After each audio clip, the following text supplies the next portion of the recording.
अच्छा स्टूडेंट्स, आज जो हम टॉपिक जिसके ऊपर बात करेंगे वो है मल्टी फैक्टर एक्सपेरिमेंट्स। अब तक जो हमने डिस्कस किए वो थे सिंगल फैक्टर एक्सपेरिमेंट्स, जिसके अंदर आपने तीन बेसिक डिज़ाइन स्टडी की, जिसमें कि CRD, RCBD और लैटिन स्क्वायर, उनके लेआउट्स और एनालिसिस ऑफ वेरिएंस, उनका टेबल वगैरह और उसकी कंक्लूजन्स वगैरह देखी आपने। आज हम जो टॉपिक डिस्कस करने जा रहे हैं उसमें एक से ज़्यादा फैक्टर अगर हमारे पास आ जाते हैं एक्सपेरिमेंट, हम उसे मल्टी मल्टी फैक्टर एक्सपेरिमेंट्स बोलते हैं। 2 फैक्टर, 3 फैक्टर, 4 फैक्टर हो सकते हैं। तो अभी जो स्पेसिफिकली मैं डिस्कस करने जा रहा हूँ ये है 2 फैक्टर एक्सपेरिमेंट। अब 2 फैक्टर जब एक्सपेरिमेंट आता है, इसका मतलब है कि एक से ज़्यादा फैक्टर को हमने एक वक्त में स्टडी करना होता है। लाइक अगर मैं आपको थोड़ा सा याद कराऊँ, जो हमने पुराने क्वेश्चन हैं उसमें हम एक वक्त में एक ही फैक्टर को स्टडी करते थे। जैसा कि एक एग्जांपल हमने की थी जहाँ पर हमने 4 डिफरेंट टैबलेट्स के इफेक्ट देखे थे पेशेंट्स के ऊपर इन अ CRD एक्सपेरिमेंट। तो वहाँ पर मेरे पास एक ही फैक्टर था, और फैक्टर था वो tablet.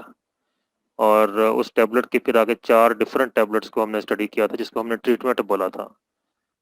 That experiment, in that particular experiment we had only one factor, that is a tablet.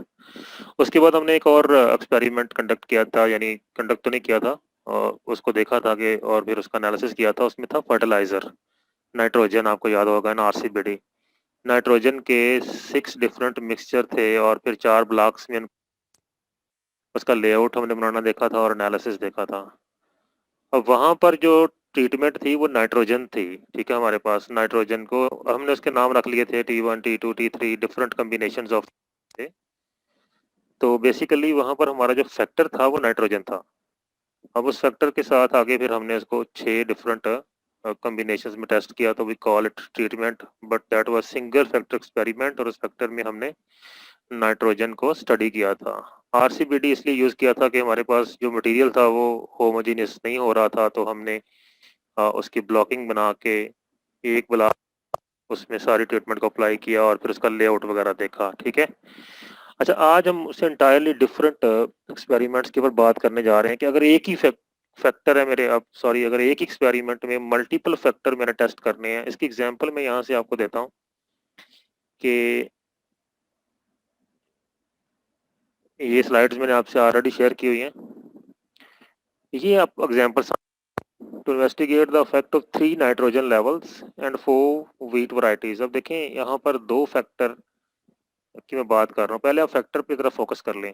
3 nitrogen levels, इसका मतलब है नाइट्रोजन इज अ फैक्टर और उसके 3 लेवल्स आगे होंगे। मे बी जो लेवल्स हैं वो क्वांटिटेटिव भी हो सकते हैं, क्वालिटेटिव भी हो सकते हैं। अब यहाँ पे नाइट्रोजन के लेवल्स माइट बी के जी 10 kg और 15 kg और 20 kg हम डाल के 3 टेस्ट करना चाह रहे हैं। और वीट वैरायटीज जो हैं वो 4 डिफरेंट वीट वैरायटीज, इनको V1, V2, V3, V4 हम कह देंगे। तो बेसिकली यहाँ पर मैंने जो डबल लाइन से अंडरलाइन की हैं चीज़ें, दे आर फैक्टर्स। तो wheat variety and nitrogen are 2 factors, और मैं दोनों फैक्टर्स को एक एक्सपेरिमेंट में लगा के देखना चाह रहा हूँ।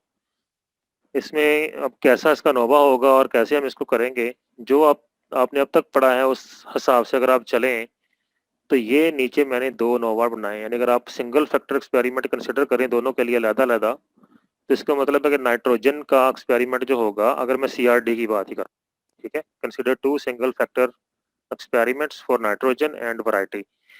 अब नाइट्रोजन वाला जो फैक्टर है उसको मैं कैपिटल N से डिनोट कर दूंगा, और जो वीट वैरायटी वाला फैक्टर है उसको मैं कैपिटल V से लिख दूंगा। So factors are denoted with capital letters.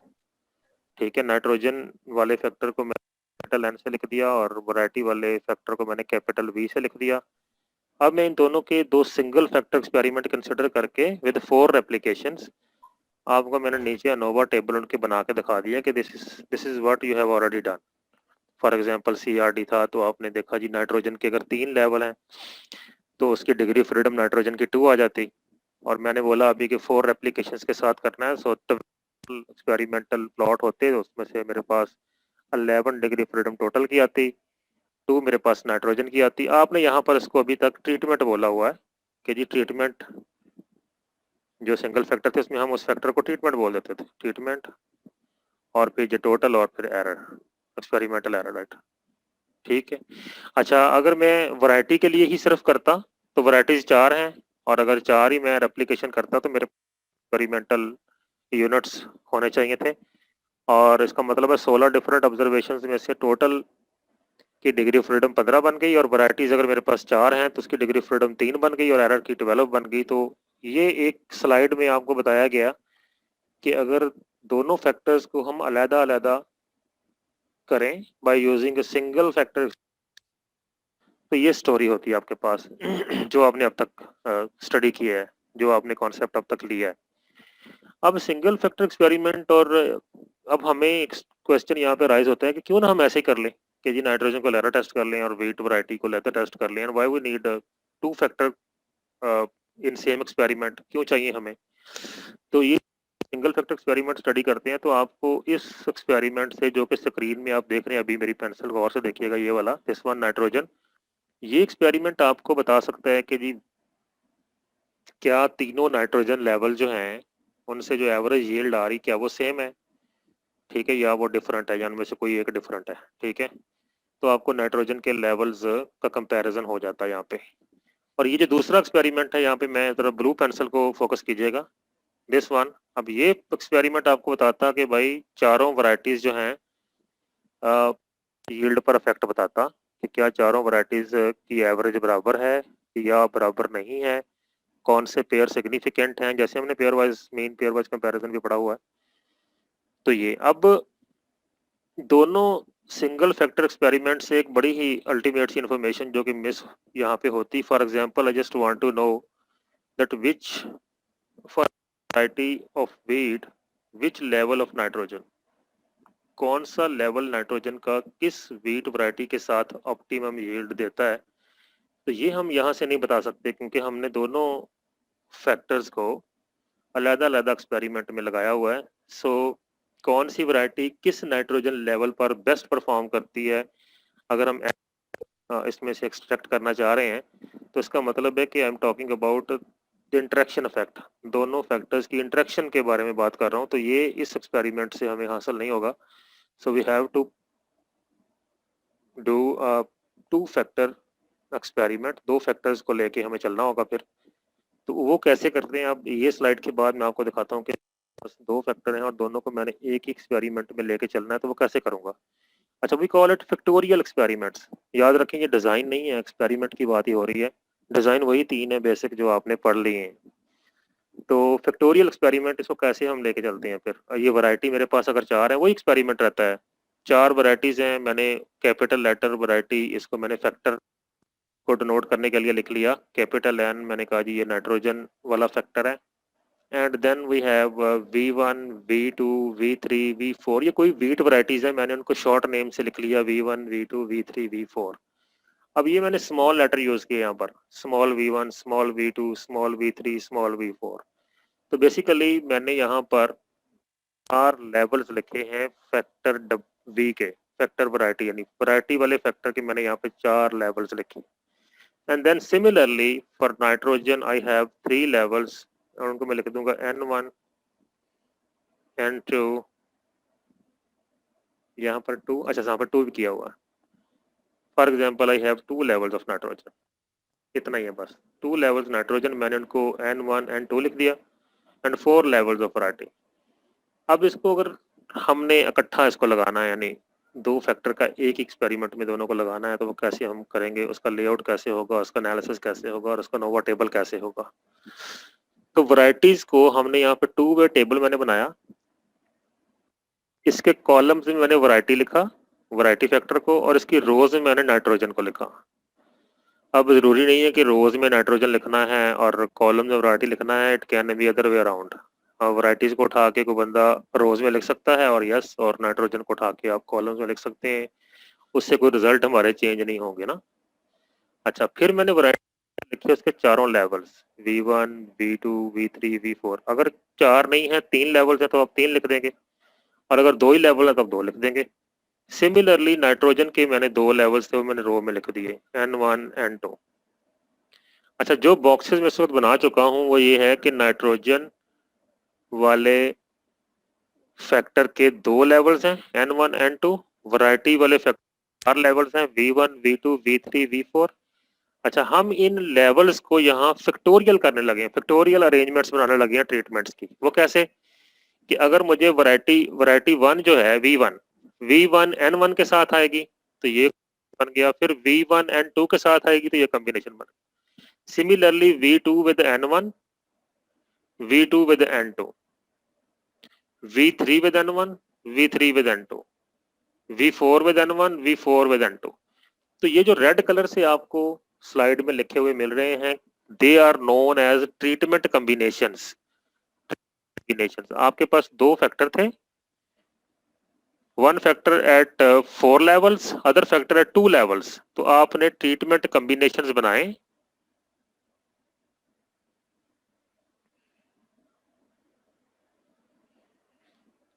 आपने, हम इसे कहते हैं ट्रीटमेंट फैक्टोरियल हो गई, अब फैक्टोरियल कॉम्बिनेशंस के बन गए हैं।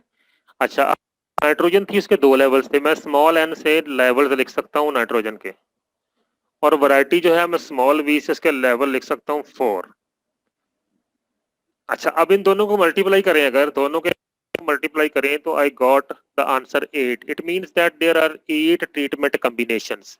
How many treatment combinations? 8 treatment combinations, याद रखें। रेड कलर से मैंने यहाँ लिखे हुए हैं, they are the 8 treatment combinations, these are the 8 treatment combinations. Combination में होता ये है कि वैरायटी, यानी वैरायटी फैक्टर का हर लेवल नाइट्रोजन फैक्टर के हर लेवल के साथ मिला के हम अब यूज करेंगे। तो now we have 8 treatment combinations.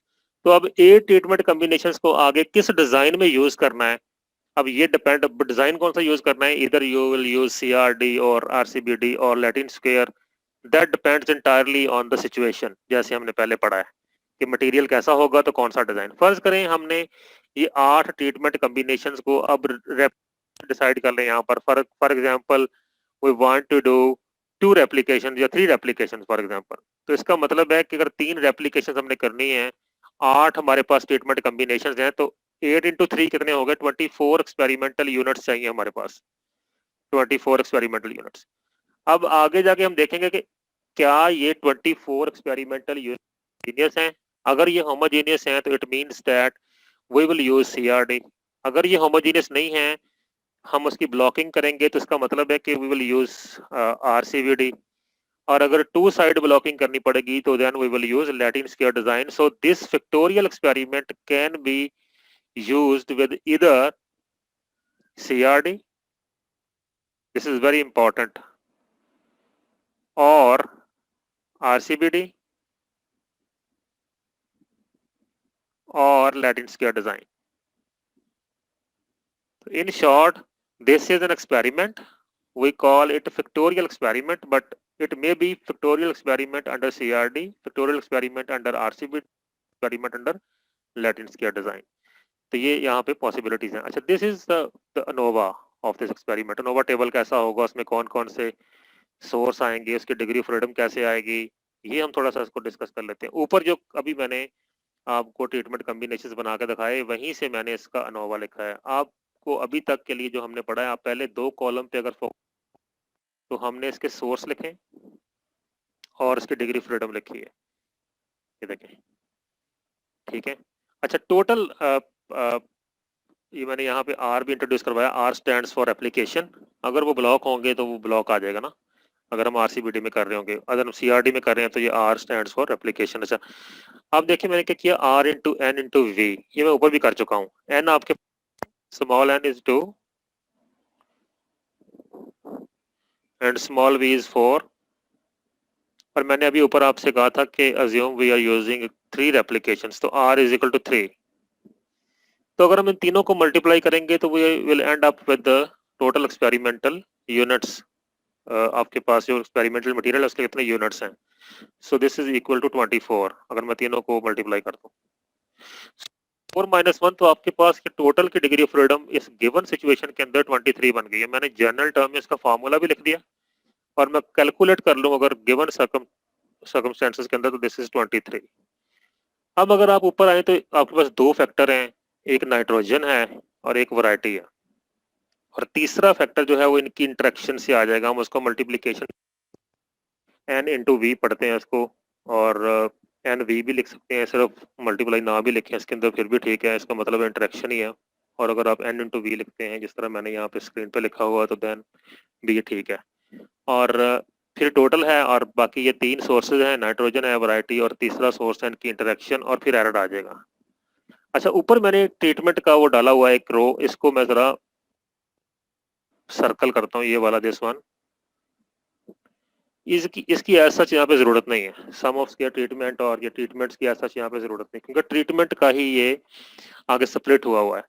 ये ट्रीटमेंट कॉम्बिनेशन जो आपने बनाया 8, वही आगे स्प्लिट हमने कर दिए हैं कि उसमें से हम नाइट्रोजन का इफेक्ट लैदा करके देख रहे हैं, वैरायटी का इफेक्ट लैदा देख रहे हैं और उनके जो इंटरेक्शन उसका इफेक्ट लैदा देख रहे हैं। ठीक है, तो ये जो पहली रो है आपके पास स्नो, ये हम नहीं डालेंगे, हम स्टार्ट करेंगे सीधा कि नाइट्रोजन एक फैक्टर है और वैरायटी एक फैक्टर है और फिर उसकी इंटरेक्शन जो है वो एक फैक्टर है हमारे पास, यानी अनोवा टेबल के अंदर एक सोर्स है एंड देन एरर टोटल में से माइनस करके। मैं अगर यहाँ पे इसकी डिग्री फ्रीडम लिखूँ ऑन अ गिवन सिचुएशन तो मेरे पास N2 है नाइट्रोजन लेवल्स, तो इसका मतलब इसकी डिग्री फ्रीडम आ गई 1, N-1। वैरायटीज 4 हैं तो 4-1 3। अच्छा, अब N और V की जो है इन दोनों सोर्सेज की, अगर मैं इसको मल्टीप्लाई कर दूं डिग्री फ्रीडम को तो मेरे पास ये उसकी इंटरेक्शन की डिग्री फ्रीडम बन जाएगी। सो 3 into 1 इज इक्वल टू 3। अब टोटल डिग्री फ्रीडम मेरे पास 23 है और ऊपर तीनों सोर्सेज की डिग्री फ्रीडम को अगर मैं ऐड अप कर रहा हूँ तो मेरे पास 3 into 3 कितना हो गया, 3 और 3 6 और 1 7, तो 23 माइनस अगर आप कर दें तो आपके पास ये डिग्री फ्रीडम बन जाएगी एरर की, which is 16 in this case. तो ये नोवा टेबल के पहले 2 columns for 2 factor factorial experiment under CRD। यहाँ पर कोई ब्लॉकिंग मैंने इंट्रोड्यूस नहीं करवाई, तो अंडर CRD जैसे मैंने ऊपर बात की है कि it could be under CRD, it could be under R Latin square depending upon the experimental material. But ये मेरे पास नोवा टेबल के पहले 2 कॉलम्स बन गए। आपको कोई भी सिचुएशन अगर यहाँ पे दी जाए कि जी इतनी रेप्लिकेशन है और ये एक्सपेरिमेंट है और इतने फैक्टर हैं, इसमें 2 फैक्टर हैं, लेट से उनके लेवल्स बता दिए जाएं, तो आपको इस पोजीशन में होना चाहिए कि आप फौरी तौर पे उसके पहले 2 कर सकें कि जी कौन कौन से सोर्सेज होंगे और कैसे कैसे इसकी डिग्री ऑफ फ्रीडम बनेगी, यानी एरर की डिग्री ऑफ फ्रीडम क्या होगी इसकी, और इंटरेक्शन की क्या होगी, और फैक्टर 1 की क्या होगी, फैक्टर 2 की क्या होगी। जनरली स्पीकिंग अगर मैं बात करता हूं तो ये देखिए, फर्ज करें मेरे पास एक फैक्टर ए है और एक फैक्टर बी है। अब फैक्टर लेवल्स होंगे हम उसको स्मॉल ए से लिख लेंगे और फैक्टर बी के जो लेवल्स होंगे हम उनको स्मॉल बी से रख देते हैं। मैं कहता हूँ जी ए इज इक्वल टू, ये प्रैक्टिस के लिए मैं आपको थोड़ा सा बता रहा हूँ, ए इज इक्वल टू 4। इसका मतलब क्या है कि ए के 4 लेवल्स हैं, बी इज इक्वल टू 3, इसका मतलब क्या है 3 लेवल्स तक है, और इसका मतलब है रेप्लिकेशन, रेप्लिकेशन हम कर रहे हैं 4, सपोज 4 रेप्लिकेशन। ये सिचुएशन आपको दे दी गई है and you are asked to set up a 2 factor factorial experiment under CRD और आपको इसका नोवा टेबल स्केच करना है। तो कैसे करेंगे, सोर्स ऑफ वेरिएशन। अब इसमें कौन कौन से सोर्स ऑफ वेरिएशन होंगे, for factor A, for factor B, since it is CRD no need of adding a source of block A into B, interaction, then error and then total। अगर ये कभी हम इसको RCBD के अंदर करेंगे इस एक्सपेरिमेंट को, तो यहाँ पर एक नया सोर्स ऊपर ऐड हो जाएगा जैसे कि पहले होता है, and that is not new, वो होगा ब्लॉक्स का। अगर हम करेंगे, याद रखें, ये ब्लॉक्स का एक सोर्स ऊपर ऐड हो जाएगा बस, और इसमें कोई चेंज नहीं आएगी, बाकी rest of the procedure same. अगर लैटिन स्क्वायर के अंदर बात है फिर वो रो ब्लॉक और कॉलम ब्लॉक दोनों ऐड हो जाएंगे, तो फिलहाल हम इसको CRD में कर। अच्छा, अब क्या है कि A इंटू बी, तो इसका मतलब है कि ये हमारे पास टोटल ट्रीटमेंट कॉम्बिनेशन जो बनेंगे इसके, जैसे कि मैंने बना के दिखाया अभी आपको, वो होंगे 12। और अगर हम 4 एप्लीकेशंस के साथ जाते हैं तो 12 इंटू 4 मतलब हमारे पास टोटल 48 एक्सपेरिमेंटल यूनिट्स होंगे जिसके अंदर ये एक्सपेरिमेंट हम रन करेंगे।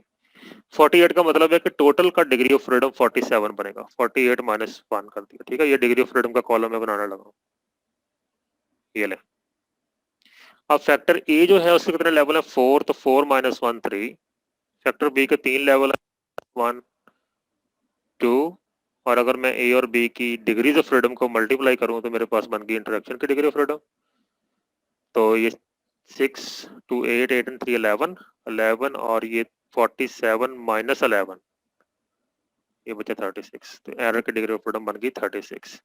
सो this is how we plan tutorial experiment of more than one factor, यानी 2 फैक्टर की बात हो रही है। 1 factor at 4 levels, 1 factor at 3 levels. दोनों फैक्टर के लेवल्स बराबर भी हो सकते हैं, नहीं भी बराबर हो सकते। ठीक है, ये नहीं आपने इसको इस तरह नहीं देखना कि जी ए जो है वो भी 3 आ गया, अगर बी भी 3 आ गया तो आप क्या करेंगे, कोई मसला नहीं है, प्रोसीजर इज सेम, आप ऐसे ही करेंगे। अच्छा, अब रह गई है कि how to find the sum of squares, इसके सम ऑफ स्क्वायर्स कैसे फाइंड करने हैं। और बाकी नोवा टेबल का स्ट्रक्चर जो है वो बिल्कुल जैसे हम पहले बनाते रहे ना, ये उससे डिफरेंट नहीं है। सम ऑफ स्क्वायर की कैलकुलेशंस हम देखेंगे, अभी एक एग्जांपल लेके हम उसको देख लेते हैं कैसे परफॉर्म करना है। देन मीन स्क्वायर्स, तो मीन स्क्वायर्स वही वैसे ही निकालते हैं जैसे हम सम ऑफ स्क्वायर को उसकी कॉरेस्पॉन्डिंग डिग्री ऑफ फ्रीडम पे डिवाइड कर देते हैं, तो we got the mean squares.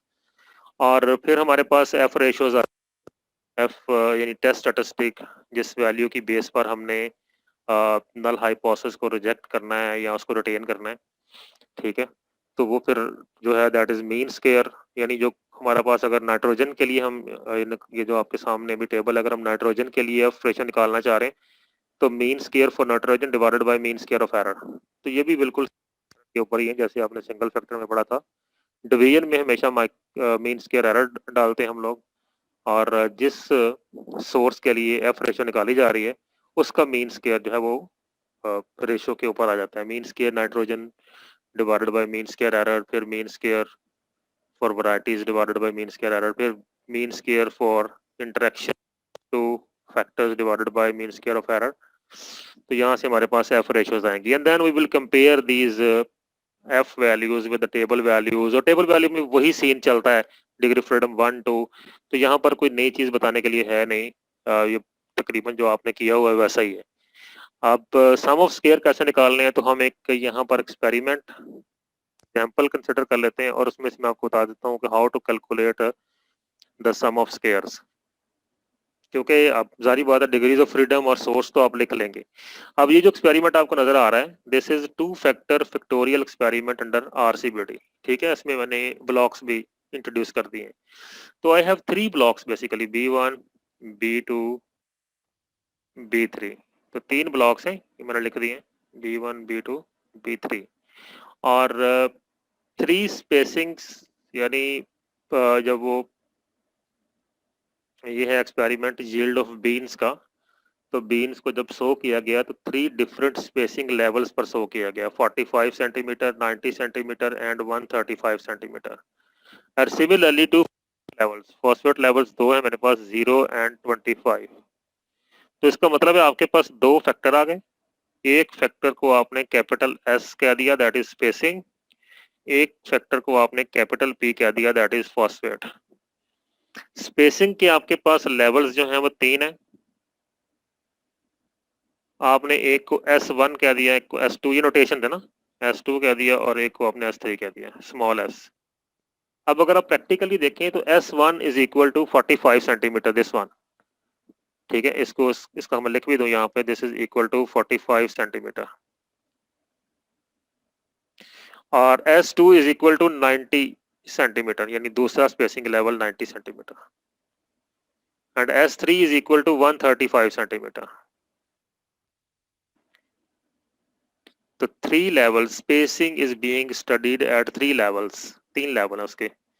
और phosphate is being studied at 2 level. एक उसमें 0 kg यानी डाली नहीं गई फॉस्फेट, और दूसरे में 25 kg। तो इसका मतलब है कि यहाँ पर P1 और P2 जो है वो दैट इज 0 kg, और P2 that is 25 kg per hectare.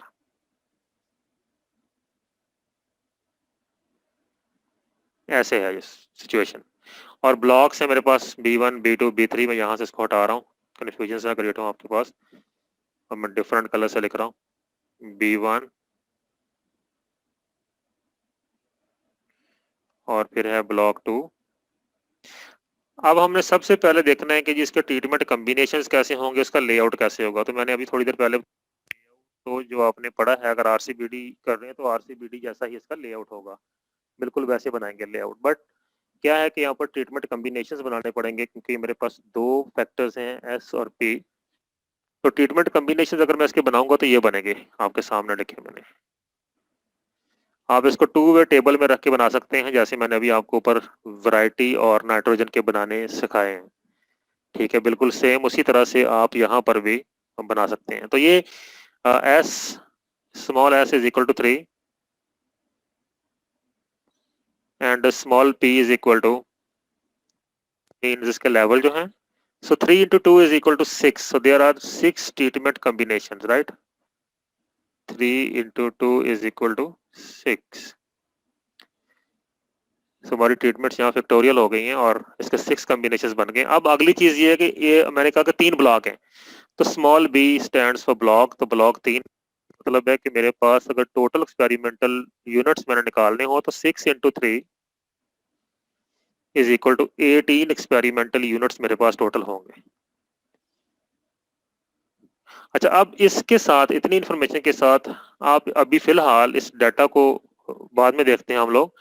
इतनी इंफॉर्मेशन के साथ अगर मैं इसका नोवा टेबल के पहले दो कॉलम स्केच तो कैसे होंगे, लुक। ये मैंने टोटल को यहाँ ऊपर लिखा है बस, और कोई फर्क नहीं। ब्लॉक का सोर्स है ऐड किया, क्योंकि होगा अब 3 ब्लॉक हैं तो 3 - 1 2 डिग्री फ्रीडम उसके आगे। अच्छा, सिमिलरली स्पेसिंग एक मेरे पास फैक्टर है, एक मेरे पास फॉस्फेट फैक्टर है। तो यूजुअली हम इसको कैपिटल एस और कैपिटल पी से या इसके जो है, ठीक है ये। And the third source is in दोनों की इंटरेक्शन ना, एस इंटू पी, और फिर एरर आ जाएगा। तो अब ब्लॉक का एक सोर्स ऐड हुआ है। अगर सीआरडी हमारे पास ये एक्सपेरिमेंट होता विद 3 रेप्लिकेशंस तो ब्लॉक का सोर्स ऐड नहीं होना था यहाँ पे, और ना ही हमने उसका सम ऑफ स्क्वायर निकालना था। अब यहाँ पे हम इसको निकालेंगे। तो दो फैक्टर हैं, one 3 levels, other factor at 2 levels. तो इसका मतलब है स्पेसिंग की डिग्री ऑफ फ्रीडम कैसे बनेगी फिर, क्योंकि स्पेसिंग के 3 लेवल हैं। 3 - 1 is equal to 2। Phosphate at 2 levels, तो 2 - 1 इज इक्वल टू 1। और अब क्या है कि 2 को 1 से मल्टीप्लाई कर दें। मैंने कहा था कि इंटरेक्शन की डिग्री ऑफ फ्रीडम बनाने के लिए इन दो फैक्टर की डिग्री ऑफ फ्रीडम को मल्टीप्लाई कर, 2 into 1 इज इक्वल टू 2। अब आपके पास टोटल डिग्री ऑफ फ्रीडम जो है वो निकाल लें और उसमें से बाकी सारे माइनस करेंगे तो एरर की डिग्री ऑफ फ्रीडम बन जाएगी। टोटल की डिग्री ऑफ फ्रीडम जो है वो कैसे निकाली जाएगी, ये देखें। 18 टोटल आपके पास कितने थे, एक्सपेरिमेंटल यूनिट्स बन रहे 18। तो 18 - 1 इज इक्वल टू 17। अब इस 17 में से ये सारे ब्लॉक से लेके फॉस्फेट और उसकी इंटरेक्शन, ये सारे अगर हम माइनस कर दें तो हमारे पास एरर की डिग्री ऑफ फ्रीडम बन जाएगी। तो ये बन रहे हैं मेरे पास 7। तो 17 - 7 इज इक्वल टू 10। सो ये हमने जो हमारे पास इनिशियल इन्फॉर्मेशन थी, अभी हमने डाटा नहीं देखा उसका, जो इनिशियल इन्फॉर्मेशन थी about the factors and their levels and the design, कौन सा यूज करना है और ब्लॉक कितने हैं, उस इनिशियल इन्फॉर्मेशन को we had created the first 2 columns of analysis of variance table। तो पहले 2 कॉलम हमने बना लिए हैं एनालिसिस ऑफ वेरिएंस टेबल के। अब इसके बाद बाकी कॉलम हमने फिल करने हैं। We need sum of squares, then F ratios and then the final decision, अगर उसके अंदर आता है, ठीक है। तो वो देखना है हमने। तो ये कैलकुलेशंस कैसे करनी है, तो सबसे पहले ये डाटा रहा। अब हम डाटा की तरफ आ जाते हैं। ये ब्लॉक 1 में मेरे पास 6 वैल्यूज हैं, ब्लॉक 2 में 6 वैल्यूज हैं, ब्लॉक 3 में मेरे पास 6 वैल्यूज हैं। अच्छा, यहाँ से अगर आप देखें तो ये S2P1, ये देख इस वैल्यू को जरा फोकस करें। S2P1 ये मैंने उसके लेआउट के अंदर ही डाटा प्रोवाइड कर दिया। S2P1 और कहाँ पे S2P1 एग्जिस्ट कर रहा है, दिस वन। और तीसरी वैल्यू S2 कहाँ पे, ये। तो ये समझे कि पहली ट्रीट यानी मेरे पास 6 ट्रीटमेंट कॉम्बिनेशन है, तो उसमें से S2P1 को मैंने मार्क किया। ये एक ट्रीटमेंट है मेरे पास, is one of the combinations, one of the 6 combinations. और ये ब्लॉक 1 में भी एग्जिस्ट कर रहा है, ब्लॉक 2 में भी एग्जिस्ट कर रहा है, और ब्लॉक 3 में भी एग्जिस्ट कर रहा है। तो हम इसकी रेंज, इस डाटा को रेंज कर लेंगे। अगर रेंज गिवन ही रेंज है तो फाइन, हम इसको रेंज कर लेंगे इस तरह के टेबल में। ये टेबल मैंने एक साइड पे ब्लॉक लिख दिए, ब्लॉक 1, ब्लॉक 2, ब्लॉक 3, और उसमें मैंने ट्रीटमेंट कॉम्बिनेशन यानी P1, S1P2, S2P1, S2P2, S3P1, S3P2। ठीक है, ये ट्रीटमेंट कॉम्बिनेशंस मैंने लिख दिया रोज में और ब्लॉक मैंने लिख दिया कॉलम्स में। It can be other way around also कि आप ट्रीटमेंट कॉम्बिनेशंस को कॉलम में लिख लें और ब्लॉक्स को रो में लिख लें, तो will not make any difference. तो अभी मैंने जो 3 वैल्यूज सर्कल की थी ऊपर, वो देखते हैं हमने कहाँ पे। ये देखें S2P1। अब S2P1 की वैल्यूज थी, एक मेरे पास थी 60, देन 59, देन 54। ठीक है, ब्लॉक 1 में 60, ब्लॉक 2 में 59 और ब्लॉक 3 में 54। ये S2P1 के लिए। तो ये रहा जी S2P1, दिस वन। ब्लॉक 1 में वैल्यू इसकी थी 60, ब्लॉक 2 में वैल्यूज थी इसकी 59 और ब्लॉक 3 में वैल्यू इसकी आई 54। This is how we will arrange the data. ठीक है, ये मैंने आपको इसलिए एक वैल्यू लेके उसको बताया कि sometimes the data is available inside the layout. जैसे एक्सपेरिमेंट का लेआउट के अंदर डाटा था ना, ये देखा, this is the data with layout. ये यानी ब्लॉक के अंदर ट्रीटमेंट जहां जहां पे रैंडमाइज हुई है वहीं वहीं पे डाटा वैल्यूज प्रोवाइड कर दी गई है। तो you have to arrange it for calculations. तो समटाइम्स जो आपको डाटा दिया जाता है वो इसी फॉर्म के अंदर होता है, अरेंज फॉर्म के अंदर, तो उसमें आपको अरेंज करना नहीं पड़ता है। तो हम यहाँ से जब इसको स्टार्ट करेंगे तो हमें तो सम ऑफ स्क्वायर चाहिए। सबसे पहले आपको पता है, मैंने पहले से बताया हुआ है कि आपने करेक्ट कर लेते हैं, total sum of square find कर लेते हैं। तो इन दोनों में तो कोई फर्क है नहीं, correction factor and total sum of square, इन दोनों की कैलकुलेशन तो सेम वही मेथड है जैसे हमने पहले करी है। ग्रैंड टोटल बना लेंगे डाटा का, ये 990। ग्रैंड टोटल का मतलब है कि सारी ऑब्जर्वेशंस जो आपके पास पड़ी हैं उनको ऐड कर लेते हैं हम लोग। और ब्लॉक, ये ब्लॉक के एडिशन हैं, इनको टोटल कर लेंगे। आपके सामने टेबल है और ये आप ऐसी कैलकुलेशंस पहले कर चुके हैं। अच्छा, s small p small b, ये हम यहाँ पे भी यूज करेंगे थोड़ी कैलकुलेशंस के अंदर। तो small s is equal to 3 यानी 3 levels, small p is equal to 2 यानी 2 लेवल्स हमारे पास फॉस्फोरस के, and small b stands for number of blocks, this is again. तो ये इन्फॉर्मेशन 323 हम आगे यूज करेंगे अभी। तो करेक्शन फैक्टर में क्या आना है, ग्रैंड टोटल स्क्वायर ओवर, इन तीनों को मल्टीप्लाई करें तो total number of experimental units बनते हैं। तो वैसे भी देखिए अगर हमारे पास तो 18 वैल्यूज हैं, तो 990 square over 18 is equal to 54,450। This is the correction factor जो हम को यूज करेंगे आगे। सारे सम ऑफ स्क्वायर उनको करेक्टेड बनाएंगे हम लोग। सो इसको जरा इस वैल्यू को याद रखिएगा, we have to subtract this value from total sum of square. जब निकालेंगे फिर भी करेंगे, और जब ट्रीटमेंट का निकालेंगे तो फिर भी करेंगे, और देखेंगे आप इसको। ठीक है, अच्छा, then total sum of square में क्या होता है, स्क्वायर ऑफ ईच ऑब्जर्वेशन 65। देखिए 65 का स्क्वायर कर लिया, फिर 58 का कर लिया, पहले कहाँ तक आना है 50 तक। So taking the square of each observation and adding them, ये देखिए, और जब वो बन जाएगा तो finally we will subtract correction factor from this। तो हमने इसको सॉल्व किया तो हमने देखा टोटल सम ऑफ स्क्वायर जो है वो भी हमारे पास, उसका आंसर यहाँ पे, एक मिनट, जब इसको सॉल्व कर लेंगे तो find that total sum of square was 752। This is equal to 752। यहाँ पे स्लाइड में ये मिस है number 752। So 752 is the total sum of square, जब जो करेक्शन फैक्टर माइनस कर लेंगे इसमें से सॉल्व करके। सो अब ये 752 ही स्प्लिट होगा आगे डिफरेंट सम ऑफ स्क्वायर्स के अंदर। तो हम यहाँ पे बनाते हैं जी सम of square for blocks.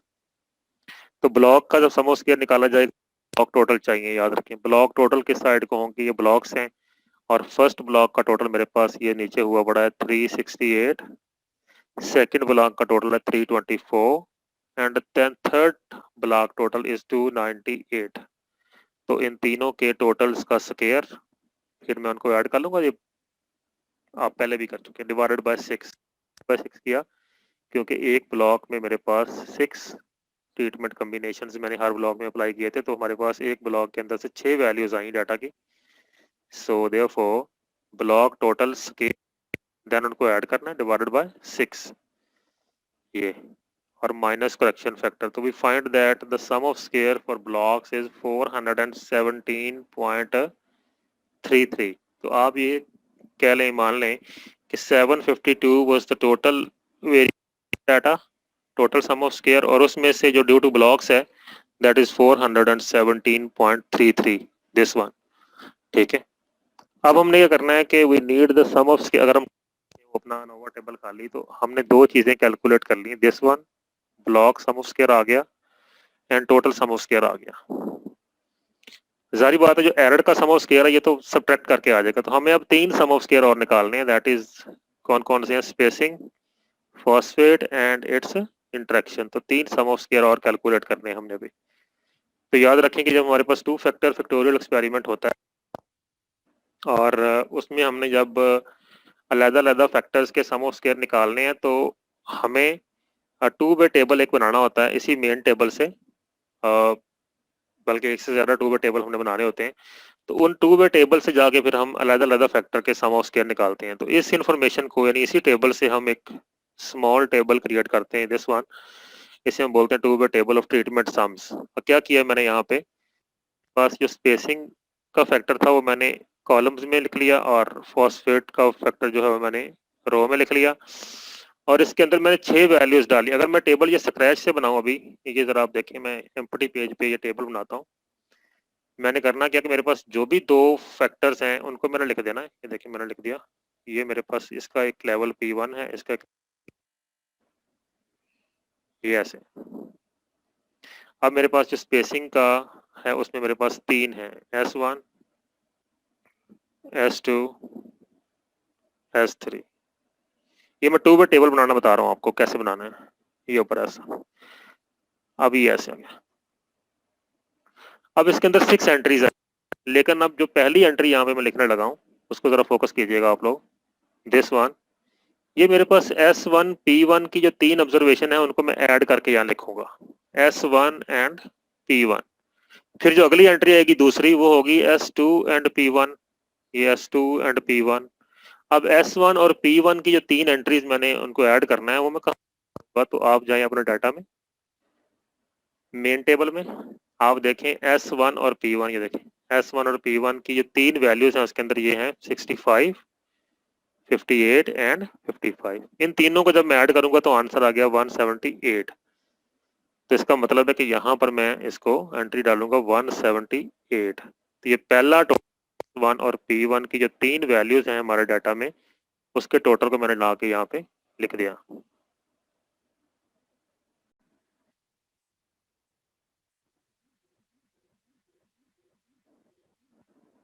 Okay अच्छा, हम बात कर रहे थे कि टू वे टेबल हमने कैसे क्रिएट करना है। We will also call it P by S table और S बाई P टेबल ना, ठीक है, क्योंकि टू के लिए इसमें इंटरेक्शन के भी हमारे पास सम आ जाएंगे और दोनों फैक्टर्स के अलग-अलग भी हमारे पास सम बन जाएंगे।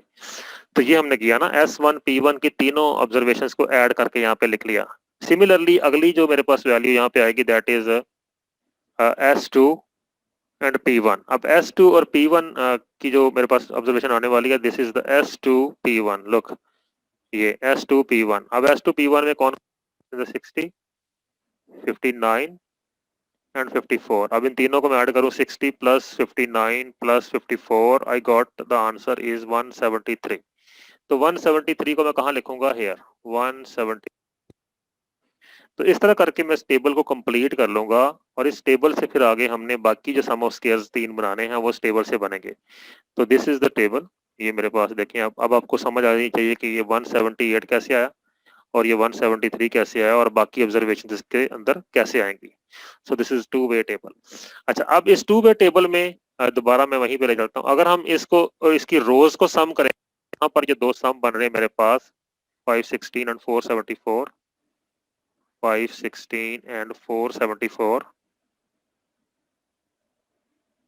ये अगर ये दोनों मेरे पास सम बन रहे हैं तो ये मेरे पास फॉस्फेट के दोनों लेवल्स के सम है। और अगर मैं इसके कॉलम्स को सम करूंगा S1, S2, S3, तो वो मेरे पास स्पेसिंग के लेवल्स के सम बन जाएंगे। तो इसका मतलब है कि मेरे पास ये रो सम वो मैं इस्तेमाल करूंगा for the calculation of sum of squares for phosphate, और जो मेरे पास कॉलम सम्स होंगे इस टेबल के उसको मैं यूज करूंगा for the calculation of sum of square for spacing.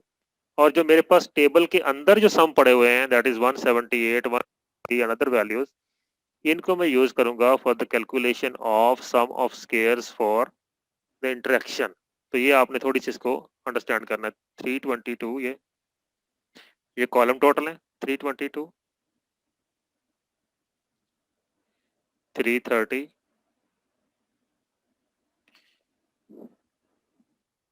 और 338। अच्छा, एक चीज यहाँ पे थोड़ा सा वाजे कर दूं, इट माइट बी पॉसिबल कि आपको दिया ही गया ये टेबल हो और साथ इन्फॉर्मेशन कुछ दी हुई हो। ठीक है, आपको डाटा नहीं दिया गया और आपको ये 2 वे टेबल दिया गया है कंप्लीट, और कुछ इन्फॉर्मेशन आपको दे दी गई है साथ। तो अनोवा टेबल अगर आपने बनाना हो तो आपको इधर से ही बाकी चीजें निकली हुई हैं। आपको टोटल सम ऑफ स्क्वायर भी दे दिया गया है, ब्लॉक का भी दे दिया, और आपने सिर्फ यही कैलकुलेट करना है कुछ चीजें थोड़ी सी। तो आपको ये टेबल सिर्फ पॉसिबल ये है कि आपको ये 2 वे टेबल ही दिया जाए, तो आप यहाँ से भी अनोवा टेबल कंप्लीट कर सकते हैं। आपके पास यहाँ से भी सारी इन्फॉर्मेशन रिक्वायर्ड होगी। अच्छा, उसके बाद क्या है मेरे पास,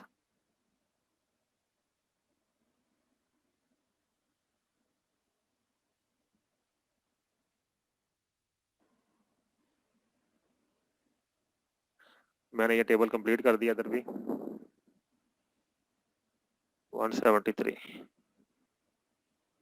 और अगर आप इसका ग्रैंड टोटल करेंगे तो वो वैसे ही उसी डाटा की तरह ये भी 990 यानी सेम ही आएगा ये। ठीक है, अगर आपको यहाँ पर ये बोला है कि अगर आपको ये टेबल भी गिवन है और कुछ इन्फॉर्मेशन साथ गिवन है तो आप यहाँ से भी अनोवा टेबल को कंप्लीट कर सकते हैं। ये मैंने अभी बात बताई आपको। अच्छा, अब चलते हैं अगली कैलकुलेशंस की तरफ। तो सबसे पहले सम ऑफ स्क्वायर फॉर स्पेसिंग। तो एक चीज आपने याद रखनी है कि आपके पास एक है हमारे पास एस, दैट इज 3, एक है हमारे पास पी, दैट इज 2, हमारे पास ब्लॉक बी, दैट इज 3। अब एक चीज याद रखनी है, अगर आप स्पेसिंग का सम ऑफ स्क्वायर निकाल रहे हैं, ये ट्रिक है थोड़ा सा, अगर आप स्पेसिंग का स्क्वायर निकाल रहे हैं तो इसका मतलब है कि जैसे ही आपने सम ऑफ स्क्वायर स्पेसिंग निकालना है तो देखें स्पेसिंग के टोटल कहाँ हैं। There are 3 totals for spacing, 322, 330 and 338। अब इन तीनों टोटल्स को उठाकर देखें, मैंने यहाँ पे क्या किया हुआ है, स्क्वायर। ये तो मेथड वही है जो पहले हम यूज करते हैं, of the sum of 3 levels of spacing, और उनको ऐड कर दिया हमने बाद में स्क्वायर करके। अब इसको डिवाइडेड बाय मैंने 6 किया हुआ है। क्यों मैंने 6 पे डिवाइड किया है, वो कैसे, कितने पे हमने डिवाइड करना है। अब देखें यहाँ पे, ये स्पेसिंग का मैं सम ऑफ स्क्वायर निकाल रहा हूँ, तो बाकी दो जो मेरे पास बचे हैं उनकी मल्टीप्लीकेशन किसके बराबर है, 2 इंटू 3 इज इक्वल टू 6। तो जैसे मैं स्पेसिंग का सम ऑफ स्क्वायर निकालूंगा तो मैं डिवाइड करूंगा 6 पे। ठीक है, पी इंटू बी पे डिवाइड करूंगा, और माइनस करेक्शन फैक्टर नेचुरली वो तो आएगा। So this is sum of for spacing. Similarly जैसे मैं sum of square for phosphate निकालूंगा तो आई विल डिवाइड, क्योंकि फॉस्फेट का सम ऑफ स्क्वायर निकाल रहा हूँ, इसका मतलब है ये इसका निकाल रहा हूँ मैं सम ऑफ स्क्वायर फॉस्फेट का। अब क्या होगा, मैं किस पे डिवाइड करूंगा, तो मेरे पास जो बाकी दो बच गए, यानी मेरे पास ब्लॉक बच गया है और स्पेसिंग बच गई है, this one and this one. तो मेरे पास 3 इंटू 3 क्या है, 9। तो मैं 9 पे डिवाइड करूंगा सम ऑफ स्क्वायर फॉर फॉस्फेट। तो मेरे पास ये 516 टोटल है पहली P1 का, 47 टोटल है P2 का। इन दोनों टोटल्स का मैं स्क्वायर करके सम कर लूंगा डिवाइडेड बाय 9 ये, और माइनस करेक्शन फैक्टर। तो ये 2 वे टेबल से मैंने अभी sum of square for spacing and sum of square for phosphate, यानी दोनों फैक्टर्स का, दोनों डिफरेंट फैक्टर्स का मैंने सम ऑफ स्क्वायर यहाँ पे कैलकुलेट। अच्छा, now I will calculate the sum of square for the interaction. तो इंटरेक्शन के लिए क्या है कि अगर हम एस और पी, यानी अब एस और पी दोनों को लेके हम कर रहे हैं, ये देखिए जरा इधर से ही मैं आपको, पी मेरे पास 2 है, अब एस और पी का हम निकाल रहे हैं, तो ये दोनों का निकल रहा है, इसका मतलब दोनों के इंटरेक्शन का। तो बी इज इक्वल टू 3, तो बी पे डिवाइड करेंगे, ठीक है, ये देखिए 1 ओवर बी। तो इसका मतलब है इंटरेक्शन के जो सम्स हैं वो तो 6 सम्स है मेरे पास, 178, 173, ये 165, 144, 157, 173। तो सारे जो मेरे पास इंटरेक्ट यानी टेबल के जो अंदर मेरे पास सम पड़े हुए, उन सारे सम्स का स्केयर कर दूंगा, ऐड कर दूंगा डिवाइडेड बाय 3।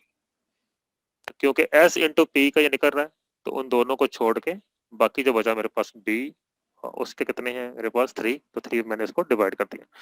अच्छा, उसके बाद माइनस करेक्शन फैक्टर। अच्छा, एक चीज यहाँ पे देखें, जब आप इंटरेक्शन का सम ऑफ स्क्वायर निकालेंगे तो आपने माइनस करेक्शन फैक्टर के बाद ये दोनों जो फैक्टर हैं उनका जो इंडिविजुअल आपने सम ऑफ स्क्वायर निकाला हुआ है वो भी माइनस होगा। यहाँ पर सम ऑफ स्क्वायर स्पेसिंग और सम ऑफ स्क्वायर फॉस्फेट भी माइनस होंगे। अगर नहीं करेंगे तो वो गलत होगा उसका आंसर। तो sum of square for the interaction is equal to सारे उस टेबल की इंटरेक्शन के टोटल उनका सम। यानी मैं अगर यहाँ पे करूँ आपको सम ऑफ स्क्वायर बना रहे हैं अगर आप इंटरेक्शन का, तो आपने लिखा जी P इंटू एस या S इंटू P, कुछ भी इंटरेक्शन है, दिस इज इक्वल टू आप करेंगे सारे जो उस टेबल के अंदर वाली वैल्यूज हैं उनके जो टोटल है उनका स्क्वायर करते जाएंगे। 173 ऐसे 165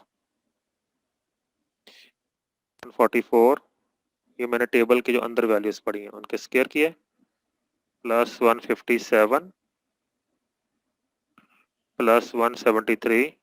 जब मैंने ये कर लिया तो दिस इज डिवाइडेड बाय, क्योंकि S इंटू पी का निकल रहा है तो मैंने अभी बताया था आपको कि S P और B तीन ही हमारे पास वेरिएशन है। B इज इक्वल टू 3 है और P इज इक्वल टू 2 है और S इज इक्वल टू 3 है।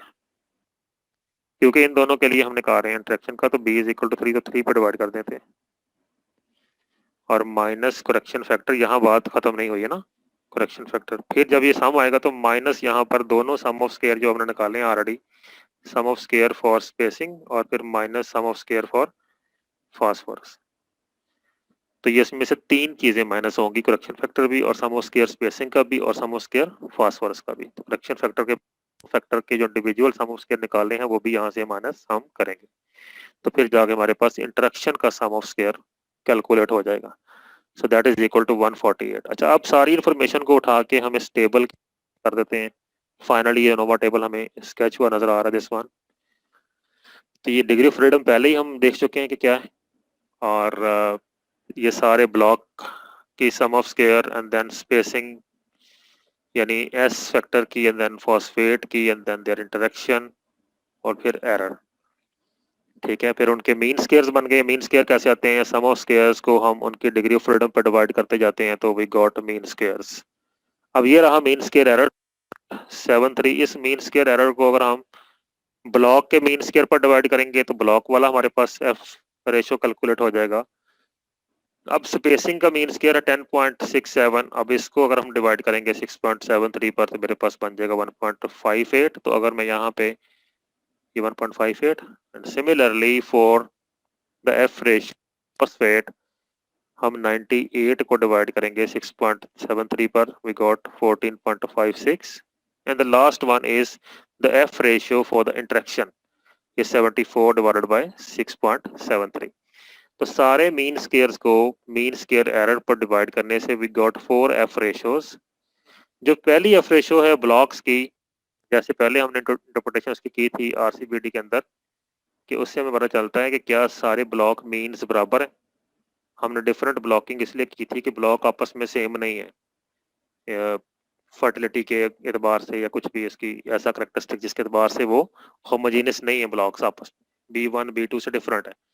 तो अगर वो डिफरेंट है B1 B2 से या अगर वो ब्लॉक आपस में सेम नहीं है तो इसका मतलब उनकी एफ रेशो को सिग्निफिकेंट होना चाहिए। तो एफ रेशो यहाँ पे सिग्निफिकेंट है, 31 है। इसको हम कंपेयर जब करेंगे टेबल वैल्यू से, टेबल वैल्यू के अंदर दो डिग्री ऑफ फ्रीडम जो होंगी वो 2 एंड 10। तो डिग्री ऑफ फ्रीडम 2 10 पर देखेंगे हम 5% वाले टेबल में, 2 10 पर जो वैल्यू होगी उस पर हम 31 से कंपेयर करेंगे। 31 is definitely larger than that value.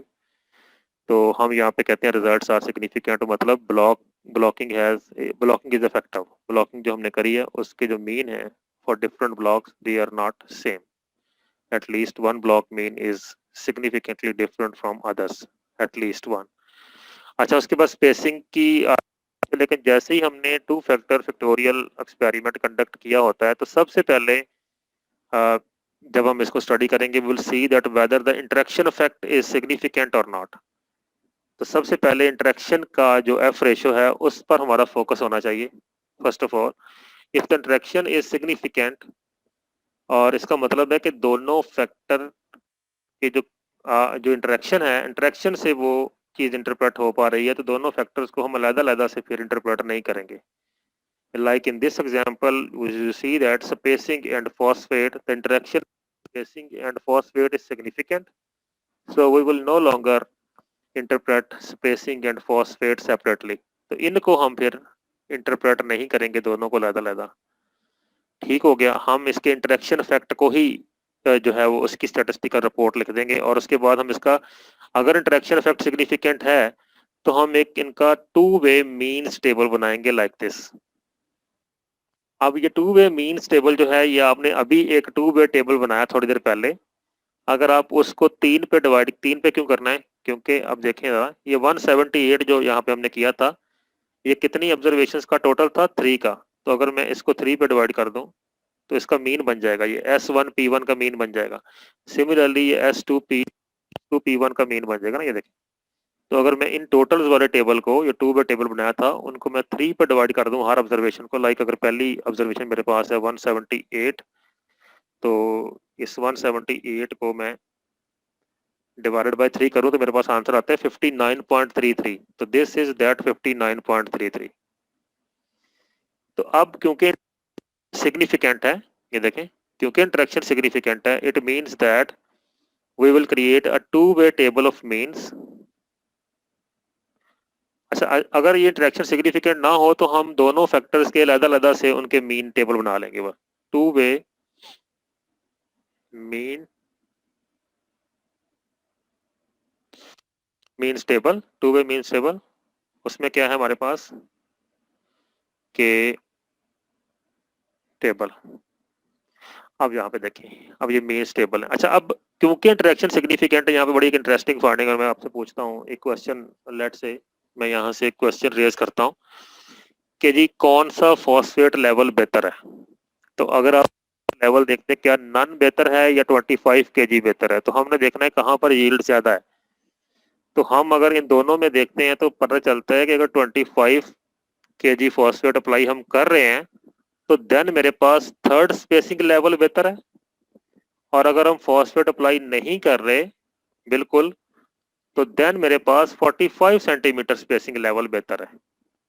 ठीक है, तो ये कंट्रास्ट में, यानी आप ये नहीं बता सकते, सिर्फ आप ये नहीं बता सकते कि कौन सा फॉस्फेट लेवल बेहतर है। Phosphate level none is better for spacing is 45 centimetre, whereas phosphate level 25 kg is best when you got the spacing is equal to 135 centimetre. तो स्पेसिंग पर डिपेंड कर रहा है ये, इसीलिए इंटरेक्शन यहाँ पे सिग्निफिकेंट आई है कि for different level of spacing phosphate के लेवल हैं वो इंटरेक्ट कर रहे हैं यहाँ पर।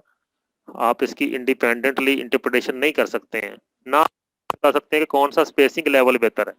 अगर मैं आपसे सिर्फ ये पूछता हूँ इस टेबल से आप बताएं मुझे कि स्पेसिंग लेवल कौन सा बेहतर है, तो अगर आप 90 सेंटीमीटर पर फोकस करते तो आप देखते हैं 57 ये बेहतर है। ठीक है, लेकिन आप इसको इंडिपेंडेंटली नहीं बता सकते क्योंकि ये इंटरेक्ट कर रहा है फास्फोरस से। तो ये मैंने नीचे इसकी थोड़ी सी स्टैटिस्टिकल रिपोर्ट लिखी है 3-4 बुलेट्स के अंदर, इसको आप पढ़ लीजिएगा। और फाइनली मीन टेबल से, इसी मीन टेबल से मैंने एक इंटरेक्शन प्लॉट नीचे ड्रा किया है। ठीक है, अब अगर उसको कैसे ड्रा करना है देखें, एक्स एक्सिस और वाई एक्सिस पे मैंने दो, एक्स एक्सिस मैंने ले लिया स्पेसिंग, 3 लेवल है मेरे पास 45, 90 और 135। अब 45 पर मेरे पास दो मीन है। ठीक है, आप ऊपर देखें टेबल में 45 स्पेसिंग पर दो मीन है, 59.33 और 48.00। अच्छा, अब आप फॉस्फेट नन के लिए कितनी वैल्यूज है मेरे पास टेबल में? Just focus to draw this graph, ये बड़ा इंपॉर्टेंट है, इसको देख लीजिए। This is the last concept. ये फॉस्फोरस अगर मेरे पास नन है तो how many values do I have for spacing? 3, 59.33, then 57 and then 55। तो मैं ये तीन वैल्यूज मैं टेबल में जिसको मैंने अभी सर्कल किया है, दिस वन, इन तीन को मैंने कैसे प्लॉट में वो दिखाता हूँ। ये देखिए, जब फॉस्फेट नन है और स्पेसिंग चेंज हो रही है तो मेरे पास 59.33, 57.65, देखें ये मेरे पास 59.33, दिस वन 59.33 वैल्यू ड्रॉ हुई, ये मेरे पास अगली वैल्यू उसकी, और ये मेरे पास तीसरी वैल्यू। तो ये ब्लू लाइन है रिप्रेजेंट्स, देखें नीचे मैंने ग्राफ में डाला भी है, blue line represents where phosphorus is 0, brown line represents where phosphorus is 25। तो इस तरह करके मैंने ये ग्राफ बनाया और ये दोनों लाइन क्रॉस हो रही हैं, इसका मतलब है it shows that there interaction is significant, there interaction is significant. ये देखें, तो अगर आप 0 kg फॉस्फोरस पर रहते हैं तो आपके पास 3 मीन है, अगर हम उनको प्लॉट करें तो हमारे पास ब्लू मिलती है। लाइक अगर पहला मीन मैं देखूं, फर्स्ट मीन इज 59.33, तो दिस इज 59.33, ये वो पॉइंट है 59.33, देखे ना यहाँ लिया इसका। और दूसरा जो पॉइंट है this one, that is equal to 57.67,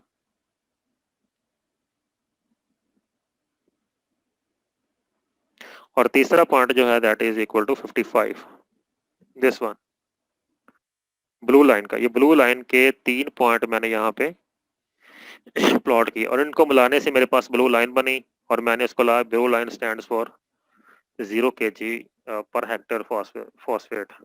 जब हम 25 kg वाली लाइन ब्राउन लाइन ड्रा करेंगे तो अगर ये दोनों लाइंस इंटरेक्ट कर गई हैं तो it means that interaction is significant. और ये वैसे भी हमारे पास अनोवा टेबल में देखें, ये देखें अनोवा टेबल में से भी आ रही है इंफॉर्मेशन।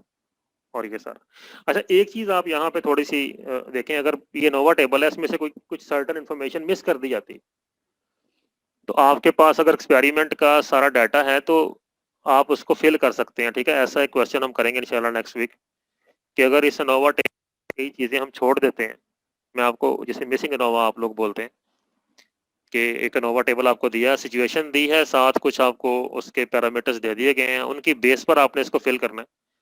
तो कुछ इन्फॉर्मेशन इसके अंदर दी गई है, कुछ छोड़ दी जाती है खाली, तो उसको आप कैसे फिल कर सकते हैं, ये इस तरह की हम एक्सरसाइज जो है वो नेक्स्ट वीक कर लेंगे। ये 2 फैक्टर फैक्टोरियल एक्सपेरिमेंट अब यहाँ पर ये इसका खत्म है एनालिसिस। इसकी स्टार्ट पर थोड़ी बहुत थ्योरी है, वो भी काफ़ी डिस्कस हो गई हैं चीज़ें, कुछ थोड़ी बहुत है वो पढ़ लीजिएगा आप। अच्छा, इसके बाद थोड़ा सा मैं आपको एक और बताऊं कि एक मैं आपको एग्जांपल आपसे शेयर की हुई है ऑलरेडी, अब उसको आपने करना है आप लोगों ने, मैं आपको खोल के दिखा देता हूँ।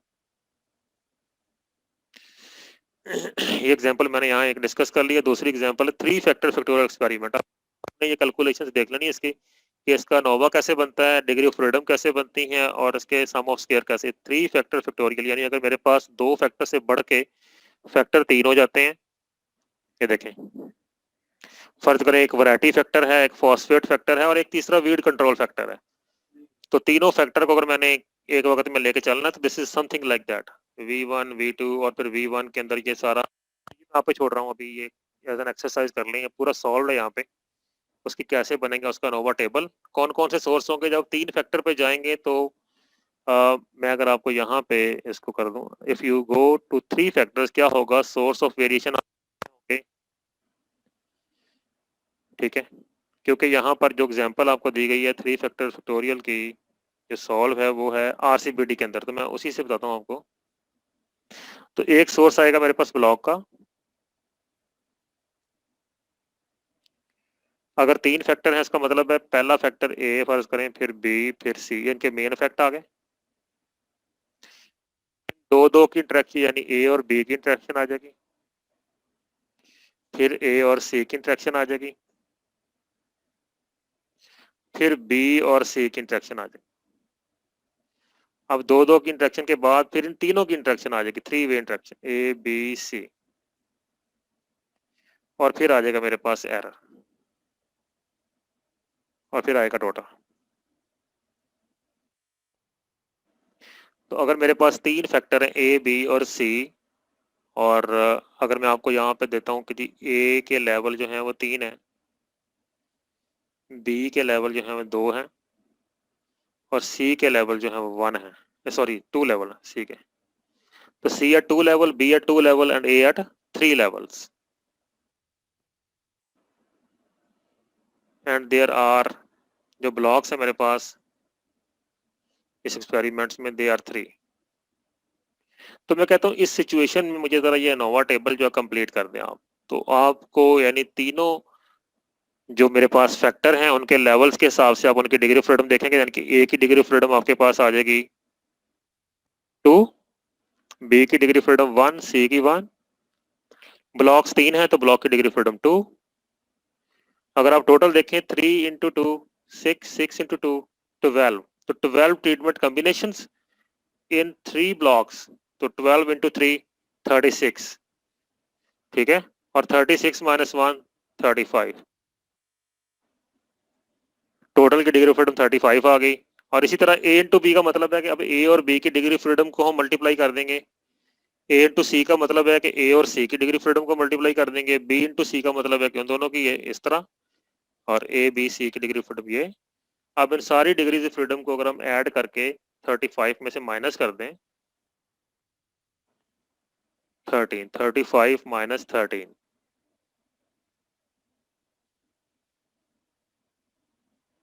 तो बना 22। तो this is something like that. ये आपको डिग्री फ्रीडम भी बन गई। और आरसीबीडी के अंदर this is 3 factor factorial experiment under RCBD. ये देखें, this is a sketch of factorial experiment under RCBD having 3 factors A B and C, A at 3 levels, B at 2 levels and C at 2 levels with 3 blocks, ठीक है। तो ये मैंने इसको sketch बना दिया। इसी तरह ये 3 फैक्टर का यहाँ पे पूरा एग्जाम्पल हुई पड़ी है। ये देखें, ये बिल्कुल मैंने वहीं से एग्जाम्पल तकरीबन मैंने उठाई, और ये सारा ठीक है, ये इसका डाटा है एंड देन द कैलकुलेशंस। तो ये सॉल्व्ड एग्जाम्पल जो है ना, दिस इज योर असाइनमेंट। आप इसको, यही ये सॉल्व्ड है, इसी को कर लें बस। और नेक्स्ट क्लास में मुझसे ये 3 फैक्टर फैक्टोरियल की और 2 फैक्टर फैक्टोरियल एक्सपेरिमेंट के जो मिसिंग एनोवा वगैरह है, नेक्स्ट वीक हम उसको थोड़ा सा देख लेते हैं कि वो कैसे हमने कवर अप करने हैं। अगर दी जाती कुछ मिसिंग है तो कंप्लीट कैसे करना है आप लोगों ने।